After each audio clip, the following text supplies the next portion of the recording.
సింగరేణి కంపెనీని కాపాడుకునేటువంటి ఆలోచన లేదు మీకు. సింగరేణి కంపెనీ దేశంలో ఉన్నటువంటి బొగ్గు నిల్వలు, ఈ దేశంలో భూభాగంలో ఉన్నటువంటి బొగ్గు నిల్వలు 6% మన తెలంగాణ రాష్ట్రంలో సింగరేణి చేతుల్లో ఉన్నాయి. అయినప్పటికీ 8% బొగ్గు ఉత్పత్తి మనం చేస్తున్నాం.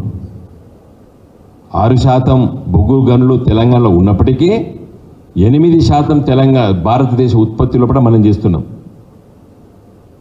ఇప్పుడు 65 మిలియన్ టన్నులు మరి పోయిన సంవత్సరం ఉత్పత్తి చేసింది. వచ్చే సంవత్సరం అంటే ఇప్పుడు నడుస్తున్న సంవత్సరానికి దానికి 68 మిలియన్ టన్నుల కింద మార్చాలని చెప్పి ఒక బృహత్తర ప్రణాళిక సింగరేణి కాలరీస్ చేసింది. నేను ఏమంటాడు బట్టి గారు, సింగరేణి చంపడానికి ఆలోచిస్తుందని చెప్పినావు. ఇది లేదా?